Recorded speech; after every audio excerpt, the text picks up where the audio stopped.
42 pouring in my cup. In the session real loud, good gas, yeah, you know we about to roll it up. Bring the bottles to the session, big tab, go ahead and just live it up.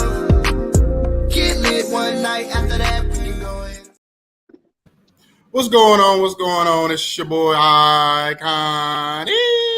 And we on here on 95 South Podcast. First and foremost, I want to thank God for this opportunity to be able to come on here on this platform once again and to do this thing. You know what I'm saying?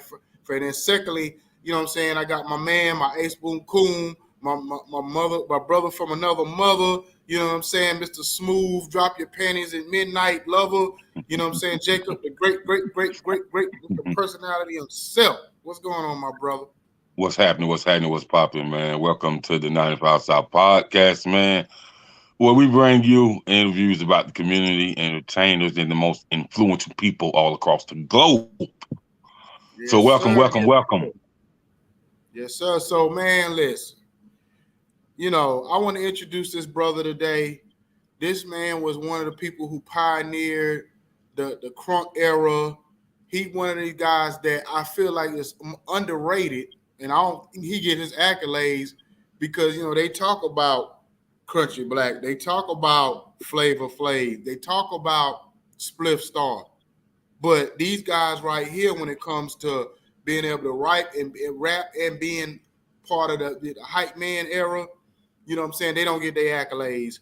And him and his partner, Big Bo Hagen, you know what I'm saying, I feel like, you know, they need to get their just due and their flowers. So everybody, you know what I'm saying, who don't know who this is, this Big Sam of Little John and the Eastside Boys. What's going on, big dog? Man, I'm good, man.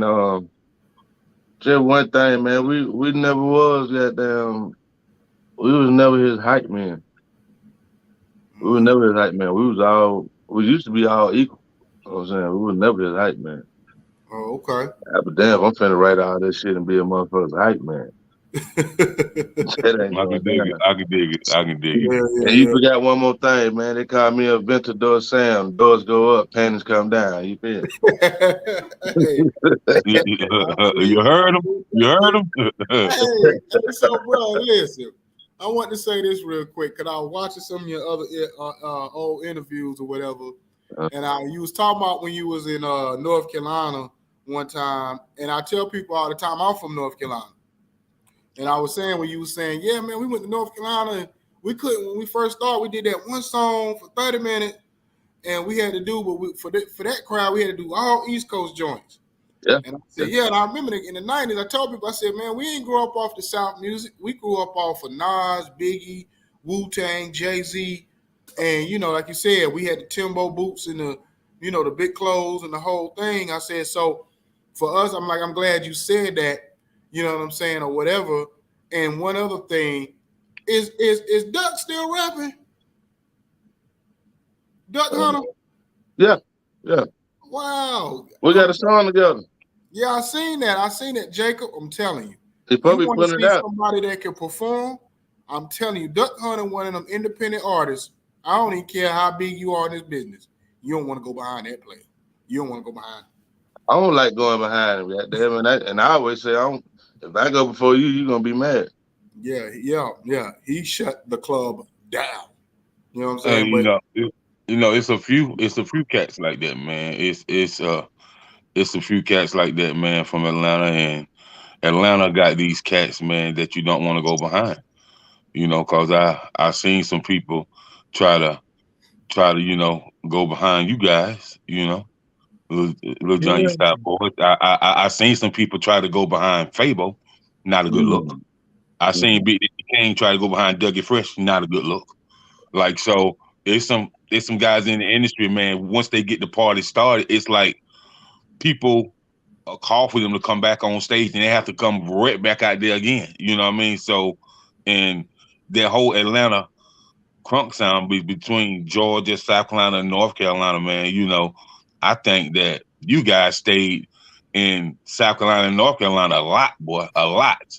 You know what I mean? And so I tell people all the time, man, those three states are like brothers. You know what I mean? Like you always gonna find people like Lil Jon, the Eastside Boys, the Young Bloods, You're gonna find 2 Chainz in the Carolinas.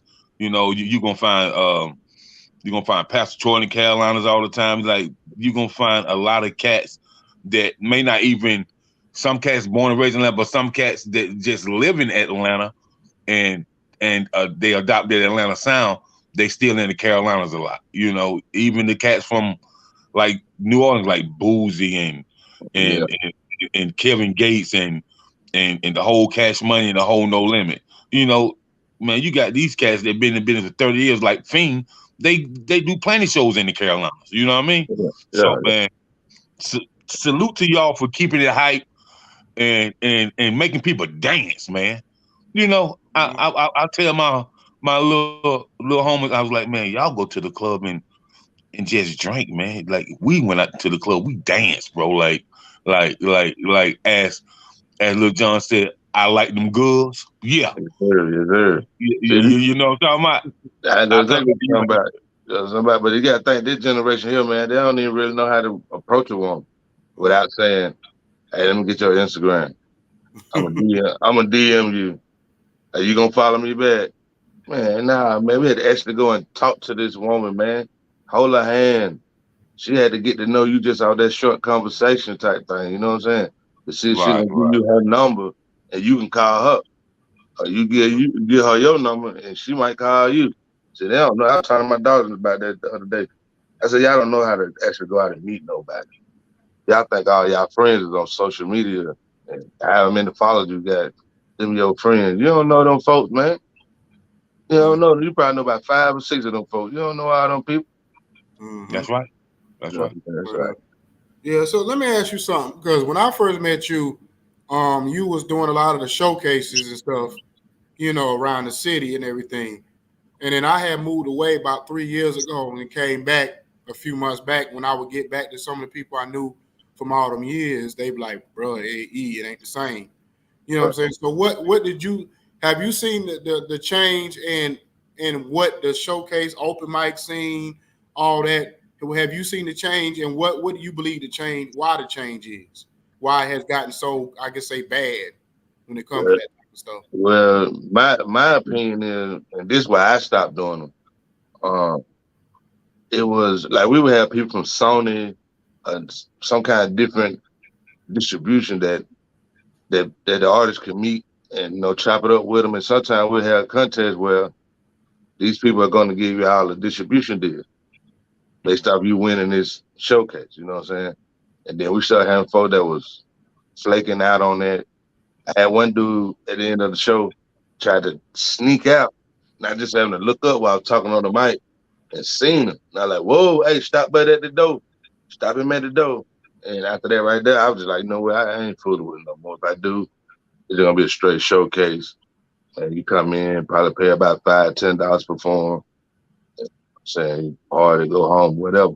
But that's why we stopped doing, because a lot of folks started a lot of people started faking the phone, saying they're from these labels and all this, and they win.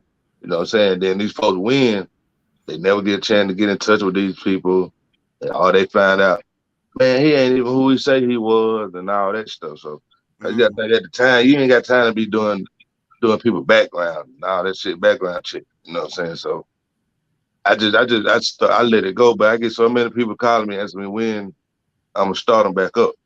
Mm-hmm. Yeah. I feel So that's my like, question to you. With the right people, would you do it again? yeah, I would. You know what I'm saying? I would with the right people. I would. You know what I'm saying? Like Okay. me and my partner that were doing it, Rico, QP.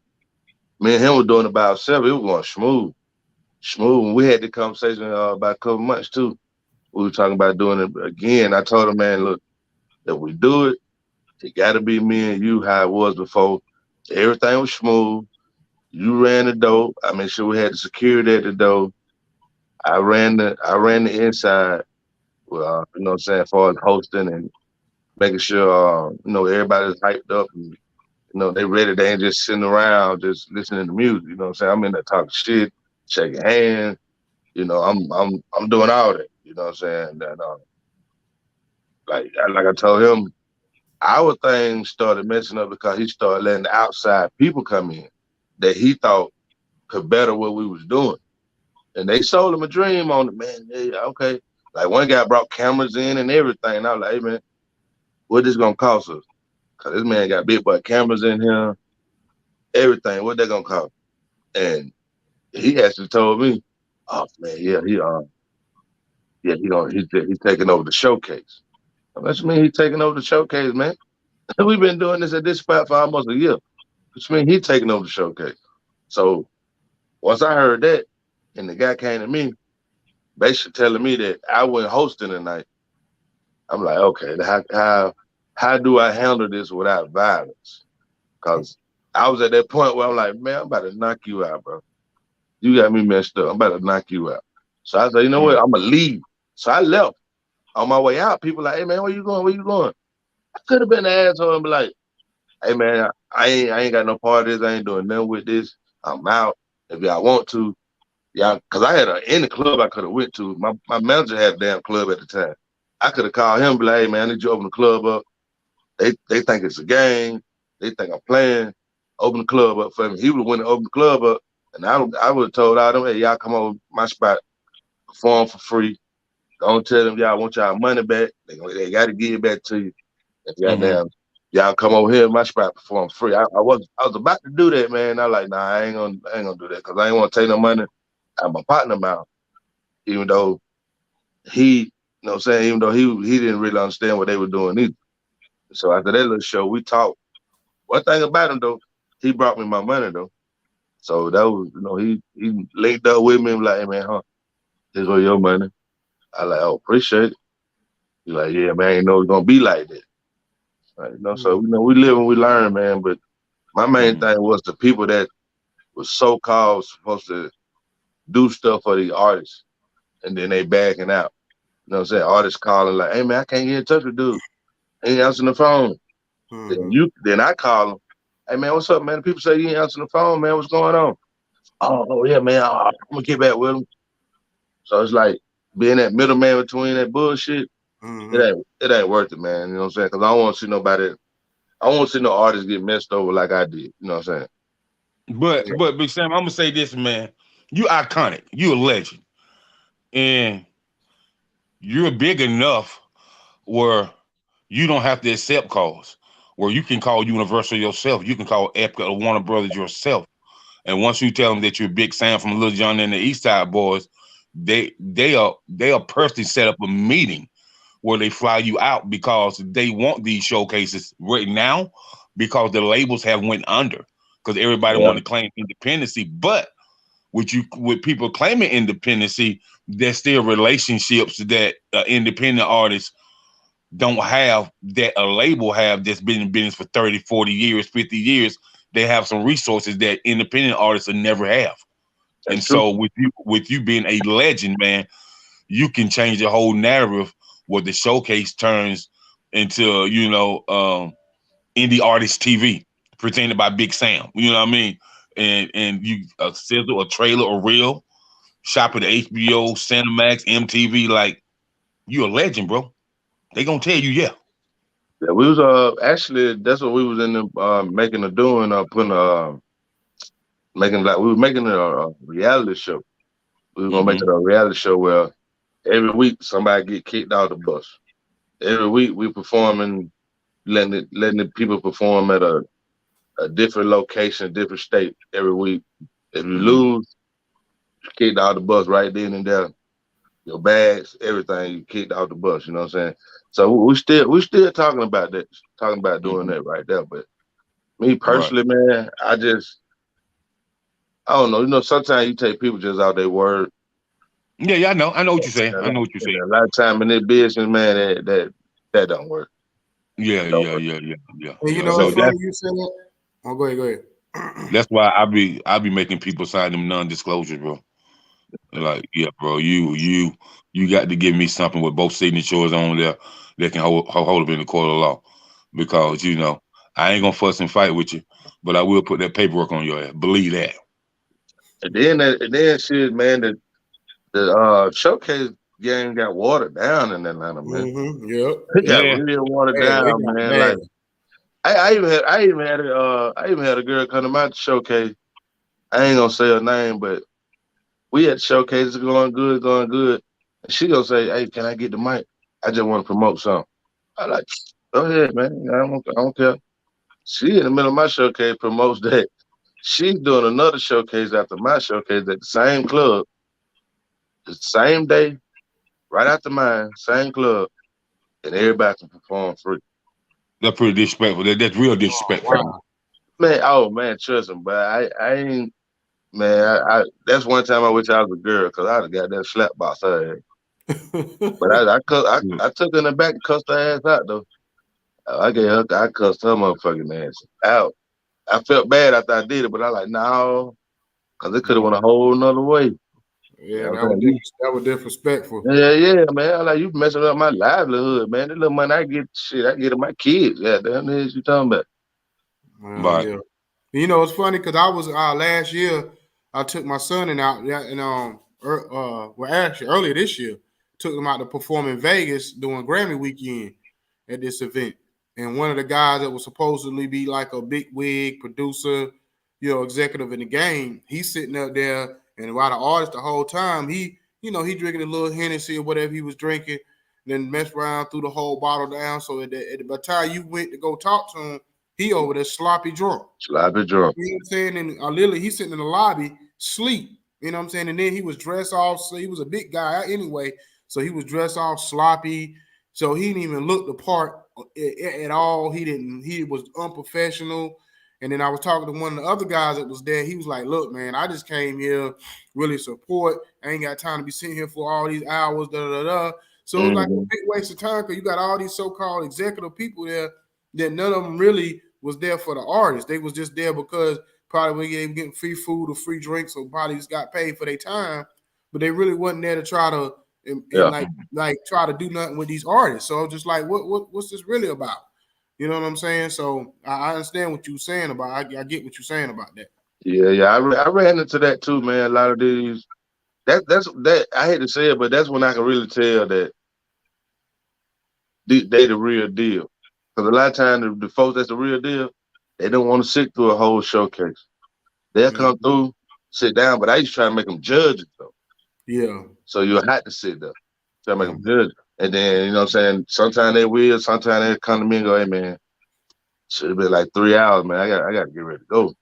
I'd be like, all right, cool, just come say something to the people though, you know what I'm saying, before you go or whatever, you know. So then everybody know this shit real, you know what I'm saying? You just go talk to them, let them know you about to leave, and whoop, whoop, whoop. We'll figure it out on the back end. So I done did that before. And for that coming to get free drinks and food, I buy your ass one drink. One. After that right there, you on your own. Yeah. You know, I don't have times where bartender come to me and say, oh yeah, well such and such had like 6 drinks. I said, well, I told y'all, because I let the bar know and everything. If I don't come up here with these people, or you don't hear me say nothing on the microphone, they get your attention for you to, I'm not buying that. I'm buying one drink. That's it. So that man owe y'all for 5 more drinks. So I had Bushwick Bill do me like that. You know what I'm saying? About rest in peace. I had him do me like that. Yeah, but he tried to leave me with a tab. I went out the door and got his ass. I'm like, hey. Bartender need to see you, my boy. Oh, Sam, I thought you had that. No, me and you had a conversation because I already know how you is. Me and you had a conversation. And it wasn't in the showcase. I was just doing a club one night, and some dudes I know he was running with, they have just pop in. Had them pop in. And I went and bought me and him a drink while we chopping it up. But after that, he kept going to the bartender and telling them, it was on me. It's on me. And they kept getting to him. I said, hey, man, I told y'all. One drink. I told you. That's it. So he owe y'all for 5 more. I had to go get him, but he was sloppy drunk too, man. You know what I'm saying? Rest in peace, man. That was my man, bro. Well, let me ask you something. What about the can? I always was curious about that can. Yes, sir. Man, first of all, what was the idea behind the can? And secondly, did you ever fill it up when you was drinking it, or would you just put like you had it filled all the way to the top? Yes, sir. Why? I mean, you can't half-ass do stuff. I'm saying if you cooking ground beef hamburger, you can't half-ass cook it, right? That's right. That's right. Yeah. You know what I mean? Your ass gonna be sick. You know what I mean? So what was your drink of choice? What was your drink of choice? Shit, back then, man, actually, man, a lot of people didn't know crunk juice was really Red Bull and whatever liquor you drunk with. You know what I'm saying? So that's what we call crunk juice because we were just drinking the shit. But my liquor of choice when I first started drinking that, well, to go back, the can situation came about. We was in Daytona, when they do the spring break and all that in Daytona. So we riding down the strip, getting in that morning. We on the tour bus riding down the strip, got the windows open. We looking out, see what's going on. I seen 3 dudes walking down the street drinking out of gas can. And I was like, whoa, hold on, man. So I called everybody to the back, like, hey, look. Why they drinking out of the gas can, man? What's going on? So I said, you know what? I'm finna go get me one. I got off the bus. The bus still on the strip. I got out the bus, went and met them, chopped it up with them. Told them, man, I'm finna go get me one. They were like, all right, yeah. I went to the store. There was a little store right there, little gas station. I ran the gas station, bought me a gas can, came back out with it. And I was like, yeah. They were like, all right. So I got back on the bus. Bo and John went over there and got them one. So that weekend, we all drinking out the gas can. But when we left that Sunday, going to Fort Lauderdale to do a show. They left their gas cans. They were like, yeah, that was just something I'm through with. So they left. I kept mine. And I think that was the best thing I ever did, because we got to that show, I'm drinking out that gas can, and folks were like, what the, man, he drinking out a gas can? What in the world going on? So I just kept it, man, and then I started decorating it and doing all that stuff, just making it my own. But as far as what I used to drink in here was Hennessy and crunk. I would take a whole fifth of Hennessy and pour it in them, and then fill the rest up with crunk. So by the time I got filling up, man, it's probably about right there sometime. Almost right at the top. Heavier than a motherfucker, I tell you that. So the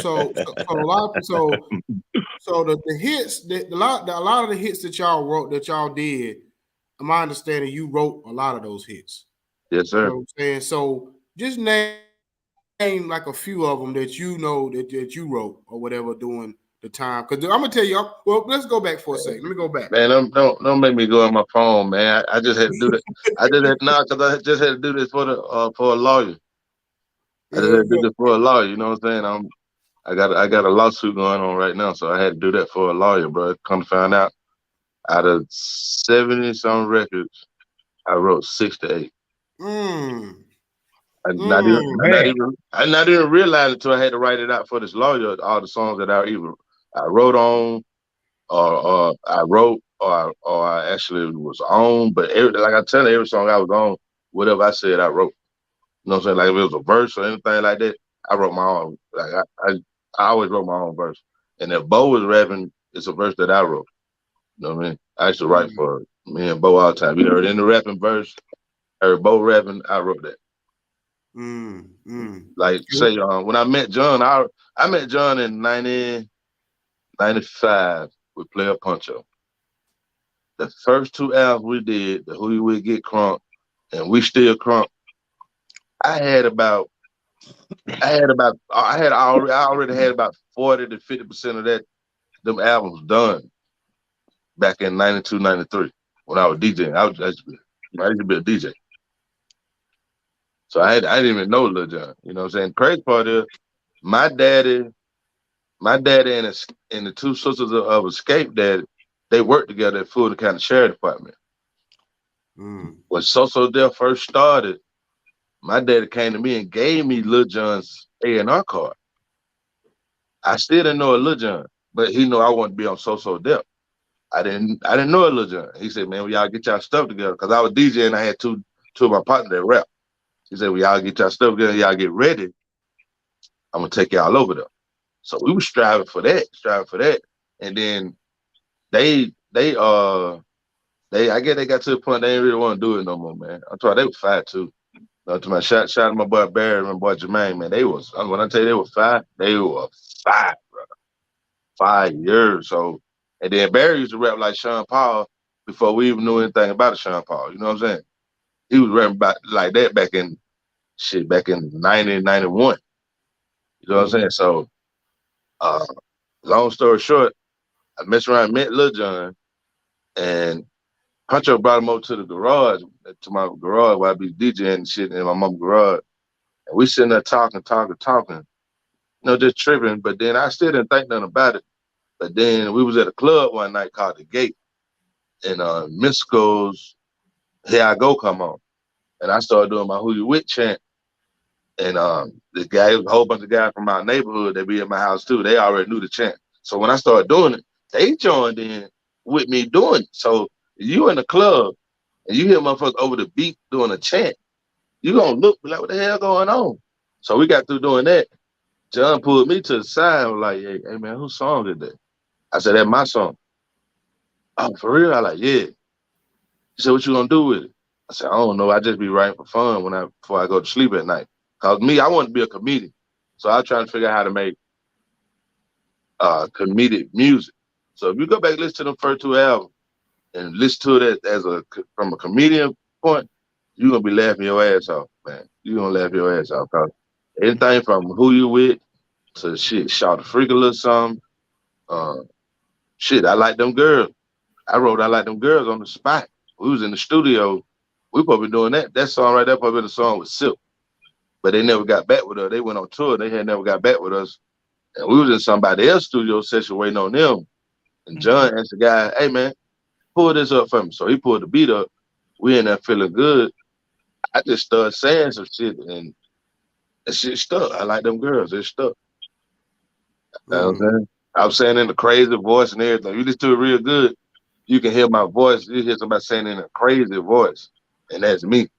Like that. He turned it down some though, but that's me though, man. You know what I'm saying? Like the first two albums we did, I'm gonna give y'all a gem. The first two albums we did, if you go back and just listen to some of that and then go to the album we did after We Still Crunk, which I think is Put Your Hood Up, was with TBT. When we got to TBT, you're gonna hear the changes in those albums. The first two albums was you hear all of us. You know what I'm saying? That means all of us are going into the studio, 3 people going in the booth, chanting all the stuff that you hear. We all doing it together. That's why I'm so big. That's why people thought it was so many people.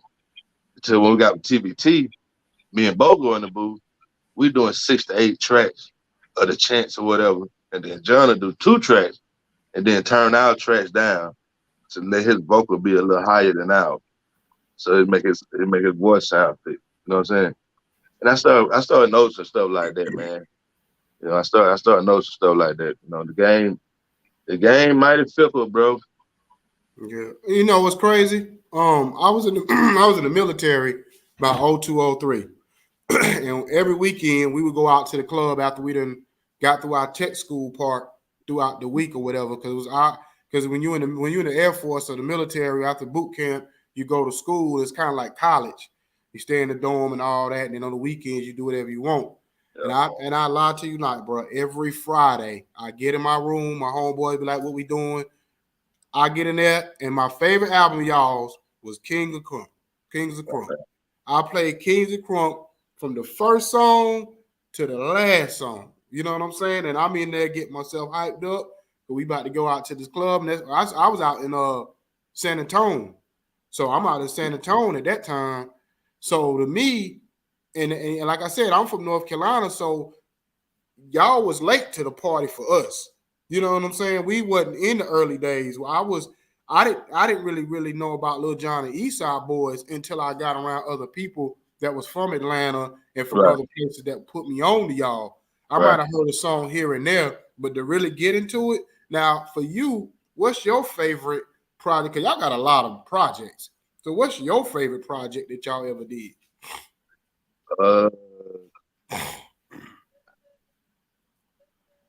I had to say the first album, Who You With Get Crunk, because that showed me the stuff that I thought I was trying to make funny and just writing just to be doing something before I went to sleep because I ain't had nothing to do. And everybody was gone. And cause you come to my garage, it might be about 20 some people at any given time in my garage, right? Everybody drinking, everybody smoking. Get out. Everybody drinking, everybody smoking. So when everybody leave, it ain't nothing but big roaches in the ashtray and all this shit. So I'm like, hell, I can't sleep. So I start firing them motherfuckers up, and then I know I start just writing stuff and just writing. And I would have to say that first album because when we did Who You With, it was just supposed to been a song just to do. You know what I'm saying? Even me and John said it like, yeah, we just want a song. As a DJ, you want your own song that you could play. So he DJ, I was DJing, and that's my whole thing was. We just doing this so we have a song that we can play as we DJ our own song. But then about a month later, he come back and say, hey man, they want us to do an album. I like an album. He asked me, you got some more songs? I said, man, I got hella songs. I said, they either done or the hooks. Either way it goes, all the hooks done. So the hooks done, the ideas are done. It's all about just putting it all together. And that's how we end up doing, that's how them 2 albums came about so fast. Because I already had half of the shit done. We'll be in there, John be doing the beat, trying to figure something out. He'll go, hey man, what's one of them other songs you got? I'll never forget he said that, and I was like, you talking about Shot Freak a little something? You talking about Get Crunk? No, I just named out stuff. He was like, I Shot Freak a little something go. So I told him. So as I'm telling him, the beat, I told him I wrote to Stevie Wonder beat, all I do is think of you, the hook. So he pulled that up. He started sampling that, messing with that. And then he was like, how the hook go? So I saw the hook. I had to reference the hook. Then he called Jazzy Faye. Jazzy Faye came in. Matter of fact, he called Jazzy Faye. Jazzy Faye came in. He said, hey, go in the booth, sing the song like you were singing it so he can do it. All right, cool. So I went and sung Shout It Freak a Little Son, did all that. And then Jazzy sung it, but then he put his own flavor on it. When you hear all that, shout it. And I was like, wow, man, my song is coming to life. Look at this right here. I already had 3 verses wrote for Shout It Freak a Little Son. But John, I guess, I don't know, somebody or he did wrote his verse. So I took the first verse off. And the second verse that Bo rapped, I took my name out and put Bo name in there. So then I just kept the third verse. So I'm saying, so it was like, I basically wrote 2 verses on the song and helped arrange the beat. But this is where the kicker come in, right? And anybody listening to this, y'all doing music, you want to know some stuff, I'm finna mess your brain up. Doing all that, I helped arrange the beat. I wrote the 2 verses. But on my publishing though, man, you would think I have a big percentage of that publishing, you feel me? Man, but I get like 13% on my publishing, bro. Wow. Ain't that something? That's crazy. That's real crazy, man. That's why I be trying to tell these cats, man, look, like I came in the game at 23, man, young, didn't know nothing about it, you know what I'm saying? But I'm with a guy that's in the industry, but he ain't doing music though, but he's A&R, he know the ins and outs, you know what I'm saying? Thinking that, okay, I'm finna learn from you then, what you're supposed to do, how things supposed to go, and whoop, but that wasn't the case. All I learned was how not to fuck nobody over, you know what I mean? Right. And then not only that, he was already in the industry. But what people don't know about Lil Jon, Lil Jon went to school for business, bro. Yeah. You know what I mean? You know what I mean? So he know the ins and out and the loopholes that most black guys from the hood don't know. He know the corporate side. And then you looking for, you know that me personally, if I'm calling you my brother, hey, bro, we brothers, man, this is my brother. I live off that, you know what I'm saying? I live off that loyalty, you know what I'm saying? So it's like I'm loyal to my loyalty sometimes get me in trouble, you know what I mean? So it's like I'm looking for you to teach. You know what I'm saying? Look for you to teach, man. You older than me. I'm looking for you to be like, hey man, look, shit, this what we need to do, man. You know, somebody need to do this, you need to do that. You need to make sure you do this. Here goes some paperwork. You need to make sure read this over. Make sure you woo. No, the only person did that was Player Poncho. Because if you go back to Who You With, Player Poncho is on Who You With too. So we thinking that basically Eastside Boyz is gonna be Player Poncho, Big Sam, Lil Bo. That wasn't the case. John pushed Poncho out. He pushed him out. Like boom, then just left us. And then now when things went on, I see why he pushed him out. Because Puncho would have been the one to say, hey, oh, hold on, man, that ain't right. Now it's supposed to be like this. That ain't right. You know what I'm saying? He's telling me that over the years and stuff. He's telling me that, hey man, I told you to sign that paper. It was some paper he gave me to sign. And I was looking at the paper, I was like, nah, man, this paper look like if I sign this, I own everything. And this. And now that I think about it, I should have signed that paper because I did own the shit. It was my shit. Mm-hmm. It was my shit. I wrote all this shit before I met you. You know what I'm saying? So, like I said, I got a $10 million lawsuit going on right now. You know what I'm saying? So, So, you ain't gonna get the whole 10, but it's everything's still looking good though on my end. You know what I'm saying? Because like my lawyer said, he don't want to go to court. You know what I'm saying? He can drag it out as long as he wants, but he don't want to go to court. If we go to court, you gonna get everything. Yeah, you're right. You know what I'm saying? Because all the paperwork there, man. I still got that notebook from that I wrote in before I met John, and when I met John finishing up the songs and shit. I still got that notebook, man. Man. Still got it, bro. I can show y'all some pages. Y'all be like, oh yeah, that's more old. It's old. Someone got water marks on them, all kind of shit, man. Yeah, so I heard somebody say the other day that the frustrating thing today is like what y'all went through back in the day as artists, where a lot of y'all signed bad record deals. That these artists today still doing the same thing. So when you around somebody, because I know you stay close to the streets and you always communicate with these young artists. Do you still see that and does it frustrate you to still see a lot of these artists still walking themselves into bad situations? Oh man, definitely, man. I tell the artist, man, like, look, man, I walked into a situation because it was just, to me, it was like, oh man, I'm doing music, man. I got an album out. Damn, I'm about to put another album out. You know what I'm saying? It was that to me, but the business part, I went up on that part too much. You know what I'm saying? I even had my dad used to tell me, hey, you got your lawyer, you get your lawyer, you get your lawyer. And then somebody told, hey, man, you need to make your dad your manager, man, or whatever. You know, man, my dad, police are, he trying to be them damn manager, man. Like, I wouldn't listen to folks. I wouldn't listen to the outside people. You know what I'm saying? Because I feel like y'all on the outside, you just mad because I'm doing this with this person. And that's how I started feeling. You know what I'm saying? But there was one thing that opened my eye though. I mean, we was at the American Music Awards. Yeah, I might remember this one when Usher had the song out with John, and Usher won, and John tried to run up there, and the security folks stopped him. They showed shit on TV and everything, and then they ended up letting him go back. We was at the show. We was actually walking out. We was going toward the back to go out, and as we were walking out, they called Usher's name for the win, and John turned around and ran up there. And that's when they grabbed him, but then they let him go.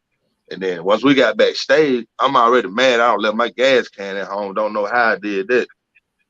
We get backstage, got a little chain on that he had bought us, a shit, big ass short chain and shit he had bought us. And I didn't even want that. Cause I'm like, I don't want nobody giving me shit. I get my own.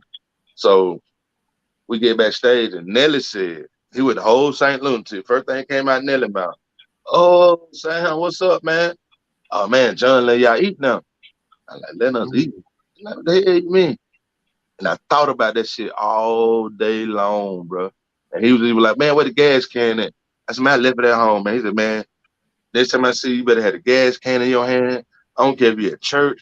I don't care if you're in the mall. I don't care what you're doing. You better always have that can in your hand. So he would basically put me up on the branding part. But I'm thinking about the other part. He's like, oh, John letting the boys eat. John letting the boys eat. And I'm like, bitch, what you talking about?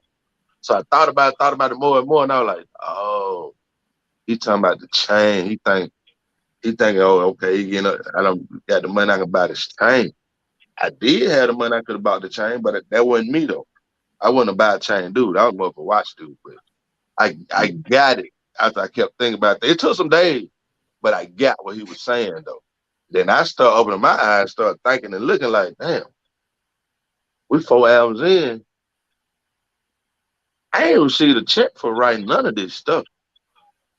All I received is BMI and we doing these shows, and just having the shows coming so much on the regular, and the money we get in front of shows, it kind of take your mind off of Your that publishing. part. Yeah, it take your mind off of that part. And I'm like, so as we start winding down, like the last time we did Crunk Juice.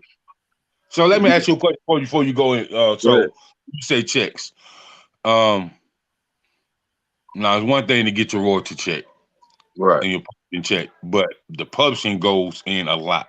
You know, for you writing, right. for when they put your lyrics on YouTube, when they put your lyrics on these other sites, like Mhm. so, you should have been collectively getting about 16 royalty checks every 4 quarters, Easy, per quarter. Excuse me, easy. about 16 royalty checks. You should be getting that performance right check. You should have Mhm. been getting a copyright check. You should have been getting a trademark check, like all that, bro. Yep, all that. But I wasn't getting that. Get out, get out. Right, Yeah, right, you know. right, right, right, right. Yeah, So, yeah. They so, don't want so, to talk. what I'm saying is, you live and learn, Yeah, and yeah, yeah, yeah. and with you being such like a awesome writer, bro, write for other people, write for yourself and stuff like that, man. Since like nowadays, do you do reference tracks? To try to get you like a songwriting deal, because I tell people if you can write hip hop, you can write R&B, country, jazz, blues, all that too. Yeah. I can definitely write some R&B.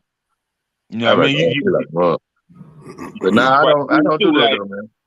like you should kind of looking to getting your own publishing deal since you are a writer, and Right. just get with you a producer and a singer or something and do some reference tracks and shop those reference tracks, and you'll be surprised, man. Yeah, you right. You right. I just, at one point in time, man, I got to the point that I'm done. I'm done, man. I put all this hard work in. I'm like, that's the thing about it. I put a lot of hard work and effort into this, not even trying to before I even met you. Then when I met Right, you, I felt right. like my hard work and effort is starting to pay off, but it wasn't paying off for me. It was paying off for you. It wasn't paying off for me. You know what I'm saying? And once I started this lawsuit stuff, man, I found out so much stuff, man. I was like, wow. I like, bro, as a person, how can you do another person like that? Especially somebody that you know is a family man, got kids, you know what I'm saying? All kind of shit. You know what I'm saying? I got kids, I'm married, I know you married, you got kids. It's like, I don't see how somebody can just do that though. I As a, mean, but that's as that's a person. that's enough to make you put hands on somebody. And that was the thing too. It took everything not to go that route. Every time I thought about it, I thought about my damn kids. I ain't thinking about my wife. I think about my kids. I'm like, damn, man, I can't do that. They too young. They too young. They had been the age they is now, shit, 25, 20, and 17. Man, I destroyed that boy, man. I Mm. would have destroyed that boy because me personally, I'm not a yes man. There's a lot of yes men around. You know what I'm saying? I'm not a yes man. I'm motherfucker gonna tell you about yourself. I ain't on the bullshit, and you do something wrong, I'm gonna let you know right then and there. You say something out of the way, I'm gonna say something out of the way. So I was that person. You know what I'm saying? I didn't kiss his ass Now, at all. now, now, I can't and Stan, correct me if I'm wrong. Now, if anybody know anything about Lil Jon, uh, as far as like like you said, you got did dirty on the publishing, but I'm gonna call this greed on his end because you can dig and research how the money he has made off production over the years. You know what Yeah, I mean? And I it did that. has not it ain't been no little bit of money. He's made a lot off just production alone, man. Yeah, And so and so for you, him, and your other man to not have their publishing split, and for you not to have like more than them, and you was the writer, like like like 10 million just a small lawsuit, if you ask me, bro. yeah, it is. Like with It all the is. money that was made over the years, man, that's really like $100 million lawsuit. Yeah, Yeah, yeah. it's a little small thing. You know what I'm saying? It's a small thing, but at the same time though, like I tell folks, I ain't hurting for no money.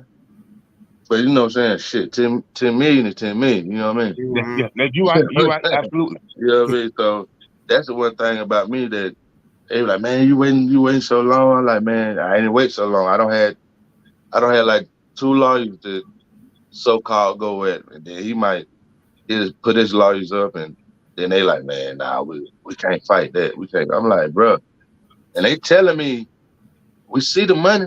We Yeah, he owe you money. We see it. Like you see it, then keep going. Let's go. They Mhm. get scared, but the new lawyer I got, he don't even like the situation. He don't like situations like that. He used to be a artist himself, but he a lawyer, and that's what he do now. He go and fight for artists like me that basically didn't get their just due, and you know what I'm saying, got money sitting out down on the table. You know what I'm saying? He go get that. So Mhm. and I talked to him the other day. He was like, "Hey man, I'm just checking on you. Shit, everything good. We still in a good place." I'm like, "All right, cool." It's like I ain't even thinking about it. I'm not waking up every day checking on them like, hey, what's the deal? What we doing? I ain't thinking about. I'm letting him do what he do. You know what I'm saying? Mhm. It might take a year or two, more than that, but I'm just letting him do what he do. You know what I'm saying? I already done paid him. Shit, he good to go. Well, let me Right. ask you a question then. What's your what you got going on now music wise or whatever? Or do you got a label, production company? You got anything like that going on? You looking for artists? What you got going on these days? But I got shoot, I stay doing music, man. I got some songs that I'm about to put out. So I got a song with Fabo that we about to drop, and shoot, man, y'all gonna be the first ones I told this to.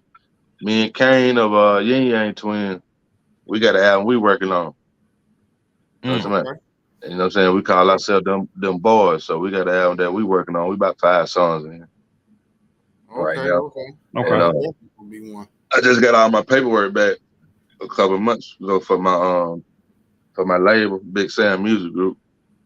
So, I'm trying to move it to the right direction, man. You know, what I'm talking about still putting music out, and I'm about to start putting artists out and stuff, you know. Okay. Like my label, when my label come out, man, people that be on my label, they gonna be able to say, hey, he a fair man. He ain't try to rob me or nothing like that, man. He a fair dude, you know what I'm saying? If they move on, they be like, I just moved on because I want to try to do it myself. The door always open for me to go back, you know what I mean? So like I just want to be that person, man. If you owe a dollar, I want to give you your dollar. You know what I'm saying? Cause that's how I feel. Like if I say, hey man, don't worry about it, just give me a dollar. Just give me a dollar every month. I want my dollar every month. Don't come giving me 7, 8 cents.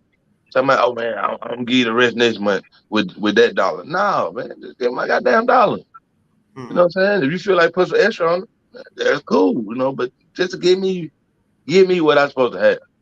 Hmm. You know what I'm saying? That was my whole thing. They wasn't going like that, but then you walking around talking about, yeah, these my brothers. Oh yeah, we argue sometimes. You know how family is and all this.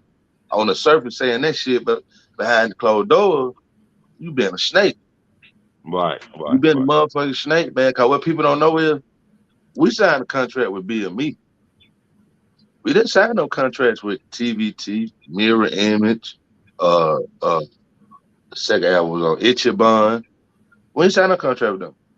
Every time we got somebody, even with Mirror Image, and shout out to my man Carlo. Anytime John came and said, man, they want to do an album. So that's the first level we was on Mirror Image. We didn't sign up with them. John did, but we didn't. Then here come Ichiban. Hey man, I just got us on Ichiban. These are the phone calls I'm getting. I just got us on Ichiban. I like Ichiban. I like, what the hell is Ichiban? Oh man, it's an independent label man out of Georgia. I like, oh, okay, all right. They got Kids and Rod, DJ Taz. Oh, all right, cool. I ain't signed no paperwork. Then we get with TVT. It came, man, I just got us a deal with TVT. Who the fuck is TVT? Hmm. Oh man, they're independent company out of New York, but they work as a major. I like, oh, okay. They got 9 inch nails and I like, oh, all right, cool, all right. We ain't signed no contract with them. We signed a contract with BME. And you know when we signed the contract with BME? When the after the phone call of, man, I just got us a deal with TVT. We had the video shoot for Beer Beer. shooting this video. Because we had to shoot some scenes because China White had to go turn herself in the next day. So we started shooting scenes for the video. Man, I think we might be 2 scenes in, and the lawyer comes. They lawyer for BME named Vince Phillips. He comes and go, hey, let me holler at y'all right quick. I'm like, all right, we soaking wet, because if you look at the video, we getting wet in that motherfucker. We soaking wet. It's cold outside. We got on big jean outfits, and it's cold as fuck. So we go get in the car. He like, yo, yeah, man, here go the contract. Like, okay, what contract? Yeah, this contract we need y'all to sign. And he already got the damn tabs in there that say, the yellow tab would be like, yeah, sign here on them pages. And he just flip it to the page where you sign it. And I'm like, okay, what this for though? What we sign? Oh man, it just saying blah blah blah, da da da da da. This sign right there. We're like, okay, like he the lawyer, so you know what I'm saying? We think like, okay, he know what the fuck he doing, then he the lawyer gonna sign it so we can get back into this video right quick. But the thing was, they let us shoot some of the video and then brought us out to sign the contract. Then we go back in and shoot the video. Almost like some old, oh man, we need to get them to sign the contract, man, before they shoot the rest of this video. I guess they figured we don't shot some, we ain't gonna be like, oh hell man, I ain't doing that. Nah, man. But we know you're gonna be like, oh, all right, cause you already in the middle of shooting the video and all this stuff, you know what I'm saying? So a lot of people like, why you don't shoot TVT? My problem with TVT, my problem with BME. You know what I'm saying? My problem with BME. Yeah, I got TVT checks for when we did our albums. You know what I'm saying? We started our album, they'll give us a check. It'd be on TVT like 30,000 for album advancement. But then on the back end, we turn the album in. We supposed to get another 30 or some more, right? That never happened. And I just asked John, like, hey, man, where my money at? Oh man, yeah, we went over budget. And I'm like, we didn't go over budget. You went over budget. We didn't go over no budget. I ain't used not one part of no budget. That's you using the budget to go out of town, staying in mansions and shit for 30 days and all this type of shit. You burning the budget up. Talking about that was you going to do the production and all that shit. You know what I'm saying? You burn the budget up on so-called production stuff, man. This man rented a $10,000 a month mansion in Miami on the island for 3 months. You think me and Bo had a room in that motherfucker? And this thing, I think it was like 4 or 5 bedrooms in there. Nah. We had a room there. We'll fly down there and they put us up in a hotel suite and car service us over to the house. And we might be over there about 2 or 3 hours, then they got a car come get us, take us back to the hotel. I'm like, what the hell is this shit? It was just him and the musicians that was over there. So you just bringing us in really for nothing. To say that, oh, you know, remember y'all flew into Miami? There wasn't enough for us to fly in Miami for. We didn't do no recording. We didn't do nothing. We didn't do nothing productive at all. Just a waste of damn money. We didn't do nothing productive. That's just like when we did BT at How I'm Living. We was in the Miami house. And they told us, hey man, one of y'all can use my room. One of y'all can use my room. I'm not using nobody's room, bro. I ain't not with all that fake shit, bro. I'm not using nobody's room. That's your room, woo. I'm not using. So we ended up doing like a little club thing where we just went to the club. We're gonna do that. And then they tried to get MTV Cribs. They were talking about MTV Cribs. We wanted to do something on me and Bo. I like, cool, bet. So I don't got my stuff set up at the house. I got the dude that cut my grass. He gonna come over there. He gonna have on a whole tuxedo with the top hat, everything out there, cut my grass. I'm gonna make mine funny. You know what they told us? They gonna get y'all a high rise downtown, and you know, just like y'all stay together. Man, we don't stay together. Man, got a whole wife and kids at home. I got a whole wife and kids at home. What we look like in a high rise, like we stay together. So that's why we didn't do the crib thing, cause we didn't want to do all the fake stuff. Yeah, man. Well, man, I appreciate you coming on, man. Unfortunately, we're gonna do a part 2, man. We got to, bro. We This get into got it. me like locked in, but we got to get this over to the networks and stuff, and so they can do what they got to do with it. But man, we definitely got to do a part 2, man, because you got me. I'm like intrigued. So man, just shout out to social medias, man. We get out of here, and we're gonna definitely set up a part 2, my brother. Well, man, y'all already know what this is, man. This your boy Big Sam, aka Gas Can Shouted, aka Bubba and Puddin' Son. R.I.P. to him. You know what I'm talking about? Y'all can check out my OnlyFans at Richard Hardwood. You know what I mean? I don't think I'm doing on there. I'm just chopping up firewood. That's all I'm doing. You know what I'm saying? Chopping up firewood. That's it. And y'all can reach me at on IG at Gas Can Shouted. On Facebook at Don Ross ATL. Man, you can't find me there, man, or whatever. I'm probably at the house. All right, brother. Word, Man, word. we gonna Appreciate you, bro. Hey, man, I All right. appreciate y'all, man. You know what I mean? I'm sorry I came on late, man. You know what I'm saying? I ain't gonna lie to you. I had just woke up when Eddie called me. I was like, oh shit, I forgot about the interview. Ah, man, let me go at least brush my teeth right quick. I ain't even wipe my face, man. It's all good. Well, it's all good. But we definitely gonna chop it up again, bro. You be blessed. Yes, sir. All Yes, right. sir, man. Peace, fam. All right, King. We got the good vibe, got the 1942 pouring in my cup. In the session